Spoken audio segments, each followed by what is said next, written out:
Halo friends, kembali lagi di Podcast Biru Bincang Seru bersama saya Fitri. Hari ini kita kedatangan narasumber yang sangat luar biasa. Beliau ini adalah salah satu dosen senior di Universitas Wijaya Putra, Bapak Syahrul Alam.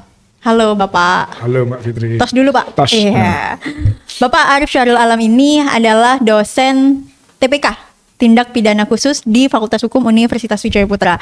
Kami akan membahas terkait salah satu isu yang masih ramai diperbincangkan sampai dengan saat ini oleh masyarakat Indonesia. Program ini salah satu program yang digadang-gadang oleh masyarakat dapat membantu mengatasi permasalahan stunting yang ada di Indonesia, yaitu program MBG. Nanti kita akan bahas bersama dengan Pak Alam terkait tentang apa sih sebenarnya tujuan program MBG tersebut, apakah bisa menjawab tantangan yang ada di masyarakat, ataukah malah menimbulkan berbagai macam kritik dan juga rentan terhadap praktek korupsi. Oke, Pak Alam. Lama kita tidak berjumpa ya Pak. Lama kita tidak berjumpa dan kita sudah lama juga tidak podcast bareng. Terakhir kita podcast bareng di studio yang belakang ya Pak. Nah ini studio baru, Pak Alam belum pernah datang ke sini ya. Oke.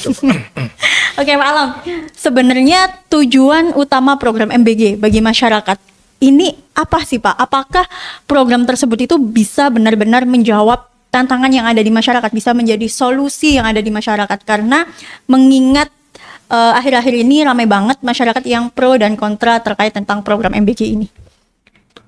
Ya, terkait dengan program MBG ini, tujuan pemerintah itu bagus. Yang pertama adalah bagaimana siswa itu mendapatkan makanan yang bergizi.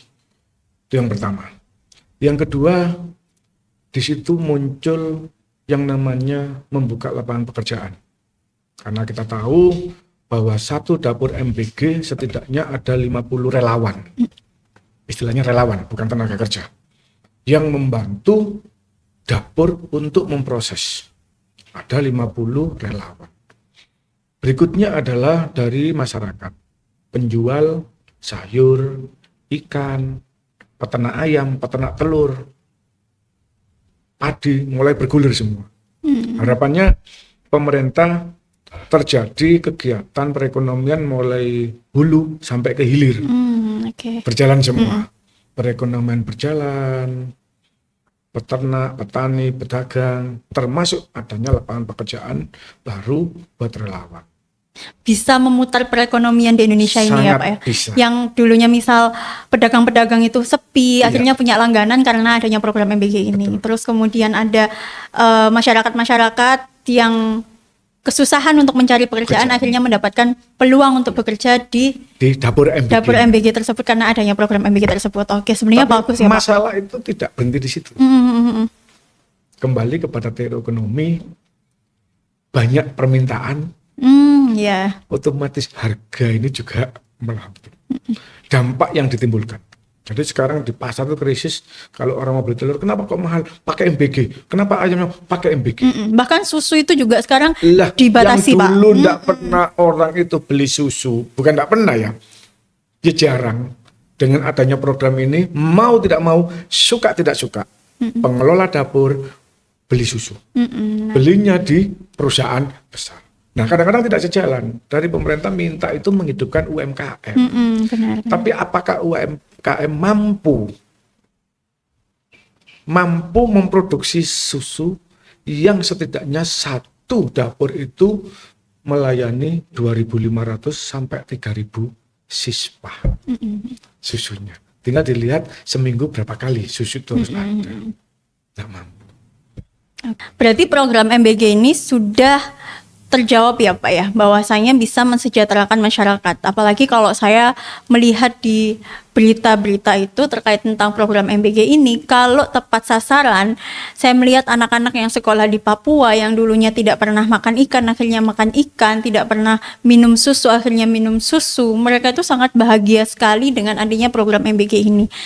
Tapi dengan adanya program MBG ini Pak, apakah ada celah atau rentan terhadap tindak pidana korupsi terhadap pengelolaannya? Sangat. Karena dananya kan sangat amat besar banget kan ya. Pak. kita luruskan dulu. Masyarakat ini kadang-kadang termindset bahwa dana MBG itu adalah untuk satu orang itu adalah 15.000. Itu tidak benar. Jadi yang benar itu adalah ada 2 paket. Paket untuk balita dan anak SD sampai kelas 3 itu nilai makanan bergizinya senilai Rp8.000. Sedangkan anak kelas 4 sampai dengan SMA senilai Rp10.000. Itu yang diolah oleh dapur MBG. Sedangkan ada variabel nilai lagi 5.000, yang 3.000 itu untuk operasional. Termasuk untuk biaya listrik, biaya air, biaya gas LPG, termasuk HR relawan. Sementara yang 2.000 itu adalah mutlak milik pemilik dapur. Sebagai keuntungannya ya? Bukan keuntungan. Apa? Bukan keuntungan. Jadi pemerintah punya program membuka MBG makan bergizi gratis. Tapi pemerintah keterbatasan biaya. Karena untuk satu MBG diperlukan 2 sampai 2,5 miliar. Karena pemerintah tidak mampu itu, maka pemerintah menyampaikan kepada masyarakat, investor, apakah you mau kerjasama dengan kita? Silakan buka dapur MBG, nanti pemerintah akan sewa. Dengan nilai sewa itu 6 juta sehari. Jadi itu bukan keuntungan, itu adalah biaya sewa. Di mana pemerintah mensyaratkan dapurnya itu harus luasannya 20 kali 20. Ada syarat-syarat tertentunya ya Pak? 400 meter persegi. Di mana di dalamnya terbagi ada yang namanya ruang cuci ompreng. Harus ada air panas. Terus ada rak untuk pengering ompreng. Nanti di ruang pemursian harus ada AC. Di persiapan dapurnya harus ada yang namanya HUD. Itu alat untuk penghisap udara. Dan itu harus dipenuhi oleh pemilik dapur. Karena pemerintah sewa. 6 juta sehari. Sistemnya sewa per hari ya Pak ya. Berarti siapa yang bersedia untuk menyewakan, ya silakan untuk membuka dapur berinvestasi membuka dapur MBG, pemerintah akan menyewa sehari 6 juta. Itu bukan keuntungan, investasi. Bagaimana sih Pak dengan sistem pengawasannya oleh pemerintah? Sedangkan MBG di Indonesia ini kan luas ya Pak ya. Otomatis program MBG ini kan tersebar di seluruh Indonesia. Bagaimana sih Pak sistem pengawasannya? Karena itu kan memang ada banyak sekali celah untuk korupsi kan Pak. Pemerintah melalui BGN, Badan Gizi Nasional, merekrut yang namanya kepala SPPG. Jadi setiap dapur itu diawasi oleh satu orang yang namanya SPPG. Satu lagi adalah akunting yang mengatur biaya kos. Yang ketiga adalah ahli gizi karena berkaitan dengan makan bergizi. 3 ini adalah kepanjangan tangan dari pemerintah untuk mengawasi jalannya dapur ini. Apakah yang dimasak itu sesuai dengan yang ditentukan pada 10.000, 8.000, terus apakah kandungan gizinya sudah terpenuhi. Untuk keuangannya tersendiri Pak, itu harus transparan atau bagaimana sih Pak? Ada yang namanya pengelola. Jadi ada 3 varian, ada dari SPPG, ada pengelola atau yayasan, ada investor atau mitra. Nah, pengelola ini yang bekerja sama dengan kepala SPPG untuk menentukan apa menunya hari ini, berapa nilainya. Dan kita tidak boleh belanja melebihi bagus 10.000 dan tidak boleh kurang juga dari 10.000 atau 8.000. Pas ya, Pak. Iya, nah disitulah rentan korupsinya itu, Pak. Lalu bagaimana sih Pak peran aparat penegak hukum terkait dengan program MBG ini? Ya. Kita ketahui terakhirnya di TikTok rame, emak-emak pada protes. Iya. Masa ada rapelan 3 hari 40.000 isinya ini Iya, aja ya. benar. Ya, kadang-kadang juga kita perlu mengedukasi masyarakat bahwa bukan 15.000 nilainya itu. Kembali lagi tadi 8.000 dan 10.000. Tinggal Iya, kadang-kadang dikalikan kalau 3. Iya. libur sekolah kan dirapel. Pak. Dirapel. Nah itu ibu-ibu itu mindsetnya itu adalah 15.000 satu porsi, padahal 10.000 atau 8.000.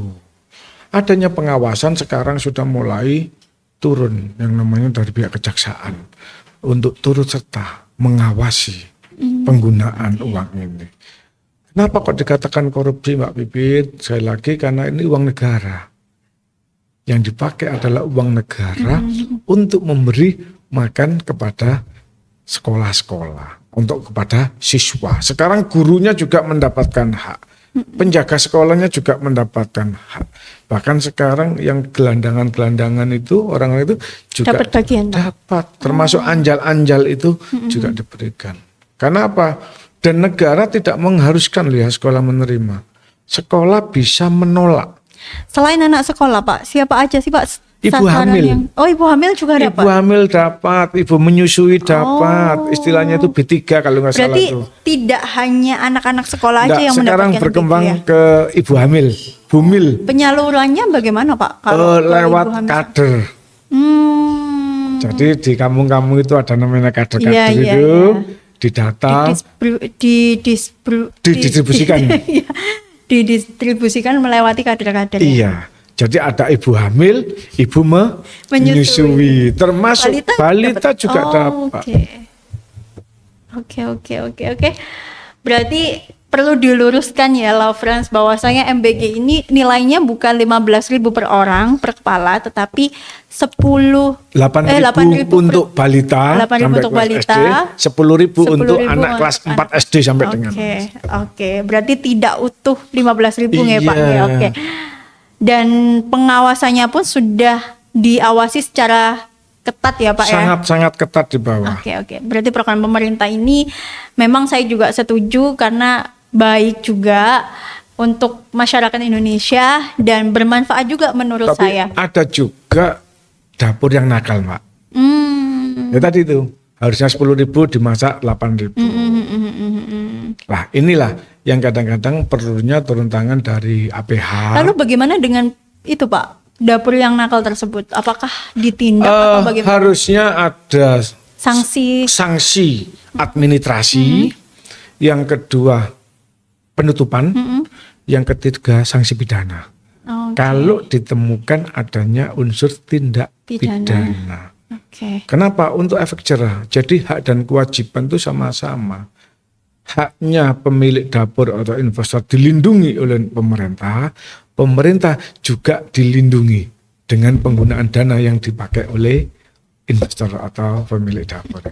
Oke Pak Alam, terima kasih banyak atas sharing-sharingnya. Saya juga mendapatkan banyak hal terkait tentang MBG, berbagai ilmu terkait tentang MBG dari Pak Alam. Waktu sudah berjalan lebih dari 15 menit sepertinya ya Pak. Closing statement dong Pak untuk Law Friends yang nonton podcast kita hari ini. Bahwa niat baik pemerintah bisa juga disalahgunakan oleh pelaksana. Belum tentu niat baik itu bisa menjadi baik. Karena apa? Pelaksanaan di bawah. Kadang-kadang menggunakan kesempatan itu untuk kepentingan pribadi, golongan, atau orang lain. Oke. Terima kasih banyak Pak Alam. Sama-sama, Semoga nanti Mbak. kita bisa podcast bareng lagi di Bincang Seru bersama saya dengan pembahasan-pembahasan isu-isu hukum yang lainnya. Terima kasih banyak Pak Alam. Terima kasih. Bye-bye Law Friends.